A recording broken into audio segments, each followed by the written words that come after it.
Left right വോയിസിലേക്ക് സ്വാഗതം. ഈ മറവി ഒരു രോഗമാണ്. മറവി രോഗം അൽഷിമേഴ്സ് എന്ന് പറയും. അത് കേന്ദ്ര സർക്കാരിനെ ബാധിച്ചാൽ അതിൻ്റെ ദുരന്തം എന്തായിരിക്കും? കേന്ദ്രം ഭരിക്കുന്ന നരേന്ദ്രമോദി സർക്കാരിന് അൽഷിമേഴ്സ് ബാധിച്ചാൽ, മറവി രോഗം ബാധിച്ചാൽ, പിന്നെ രാജ്യം ഭരിക്കുന്ന ഒരു ഭരണകൂടം എന്തൊക്കെ കാട്ടിക്കൂട്ടും എന്ന് ഊഹിക്കാമല്ലോ. പറഞ്ഞു വരുന്നത്, BSNL സേവനം ഉപയോഗിച്ചതിന് മുകേഷ് അംബാനിയുടെ ജിയോ കമ്പനി അടയ്ക്കേണ്ടുന്ന വാടക ബില്ല് ഒരു കൊല്ലമായിട്ട് കേന്ദ്ര സർക്കാർ, മോദി സർക്കാർ മറന്നുപോയി. എന്തേ മറന്നുപോയി? നമ്മുടെ ഇന്റർനെറ്റ് ബില്ല്, BSNL കണക്ഷനോ അല്ലെ ജിയോയോ എടുത്താൽ മാസാമാസം നമ്മുടെ ഇന്റർനെറ്റ് ബില്ല് അല്ലെ കറണ്ട് ബില്ല് നമ്മുടെ സർക്കാർ സ്ഥാപനങ്ങൾ ആരെങ്കിലും മറന്നു പോകാറുണ്ടോ? സംവിധാനങ്ങൾ, KSEBയോ നമ്മുടെ BSNLോ അല്ലെ ജിയോ കണക്ഷൻ, സ്വകാര്യ കണക്ഷൻ എടുത്താലും കൃത്യം ബില്ല് വരുമല്ലോ.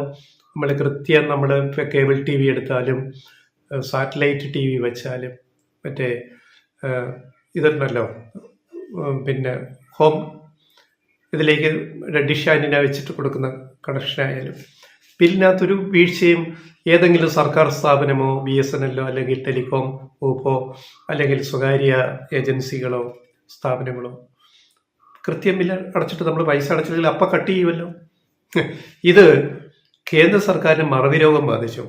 ഒരു കൊല്ലമായിട്ട് 2014, ഒരു കൊല്ലം 10 കൊല്ലം, ഒരു കൊല്ലത്തെ ലേറ്റസ്റ്റ് 10 കൊല്ലമായിട്ട് 2014 മുതൽ 24 വരെ 10 കൊല്ലം BSNLന്റെ ഇൻഫ്രാസ്ട്രക്ചർ സംവിധാനങ്ങൾ, അടിസ്ഥാന സൗകര്യങ്ങൾ ഉപയോഗിച്ചതിന് വാടക കൃത്യമായിട്ട് ഒരു ബില്ല് പോലും BSNL മുകേഷ് അംബാനിയുടെ കമ്പനിയായ ജിയോയ്ക്ക് അയച്ചിട്ടില്ല. നമുക്കറിയാം, നമ്മുടെ നാട്ടിൽ ടവർ, മൊബൈൽ കണക്ഷനുകൾ ടവറാണല്ലോ അതിൻ്റെ റേഞ്ച് എന്ന് പറയുന്നത്. BSNLന്റെ ടവറുകളാണ് രാജ്യത്ത് ഏറ്റവും കൂടുതലുള്ളത്. അത് വാടകയ്ക്ക് എടുത്തിട്ട് മുകേഷ് അംബാനിയുടെ ജിയോ അത് ഉപയോഗിച്ചതിൻ്റെ ബില്ല് 10 വർഷത്തെ ബില്ലാണ്. 2014 മുതൽ 2024 വരെ 1757 കോടി രൂപ. ചെറിയ തുക, വളരെ ചെറിയ തുകയേ ഉള്ളൂ.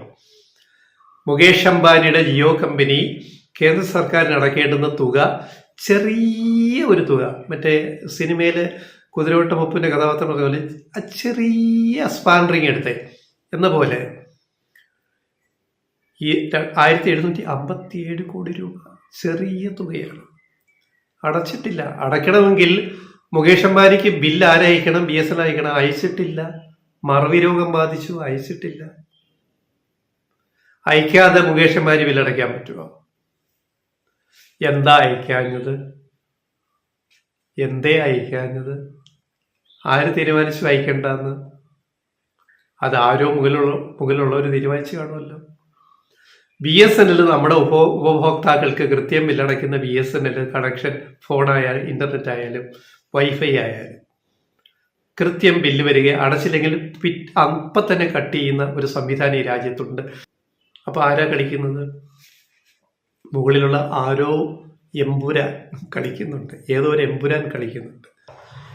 ഇത് ഏതെങ്കിലും ചാനലിൽ മാധ്യമ ജഡ്ജിമാർ, കോട്ടിട്ട ജഡ്ജിമാർ അന്ത്യചർച്ചയ്ക്ക് വന്നിട്ട് ചർച്ച ചെയ്യുന്ന നിങ്ങൾ കേട്ടിട്ടുണ്ടോ? നമ്മുടെ മലയാളികൾ ഇല്ല.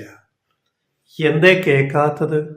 എന്തേ ഒരൊറ്റ മാപ്രകളും ഒരൊറ്റ മാപ്ര മാധ്യമങ്ങളും ഒരൊറ്റ അന്തിച്ചർച്ചയും ഈ വിഷയം ചർച്ച ചെയ്യാത്തത് എന്തുകൊണ്ടാണ്? സർക്കാരിന് 10 കൊല്ലമായിട്ട് 1757 കോടി രൂപയും പ്ലസ് പലിശ, ഈ ബില്ലിന്റെ പലിശ തന്നെ കോടികൾ വരും. അപ്പൊ 1757 കോടിയല്ല, 2000-3000 കോടിക്ക് അപ്പുറത്തേക്ക് പോകുന്ന ഈ പൈസ വസൂലാക്കാൻ മറന്നുപോയത്രേ BSNL. ഇതിന്റെ തലപ്പത്തിരിക്കുന്നവരെ, ഈ മറവി രോഗം ബാധിച്ചവരെ മാറ്റാൻ കേന്ദ്ര മോദി സർക്കാർ തയ്യാറാകുമോ? ഇതെന്താണ് ഈ രാജ്യം? എവിടേക്കാണ് പോകുന്നത്? എന്തേ മാധ്യമങ്ങൾ ചർച്ചയാക്കാത്തത്? എന്തുകൊണ്ട്? താല്പര്യമില്ല. പിണറായി വിജയനെതിരെ ഒന്ന് തുമ്മിയാൽ, പിണറായിയുടെ മകൾ വീണയ്ക്കെതിരെ ഒരു കേസെടുത്താൽ വെറും 172 കോടി രൂപയുടെ ഒരു കേസെടുത്താൽ കേസിന്റെ മെരിറ്റും ഡിമെരിറ്റ്സും കോടതി തീരുമാനിച്ചോളൂ, അത് നമ്മൾ വിടുന്നു. ഇത് 1757 കോടി രൂപ 10 വർഷം അടയ്ക്കാത്തതിന്റെ അതും അതിന്റെ പലിശ പിഴപ്പലിശയും എല്ലാം കൂടെ എത്ര കോടിയാകുമെന്ന് കൂട്ടുക. ഒരു ED അന്വേഷണവും ഇല്ല, മുകേഷ് അംബാനിക്കെതിരെ ഒരു കുന്തവും ഇല്ല, ഒരു കുടച്ചക്രവും ഇല്ല, ഒന്നുമില്ല. വീണ വിജയനെതിരെ, മുഖ്യമന്ത്രിയുടെ മകൾക്കെതിരെ എന്തു ആവാം.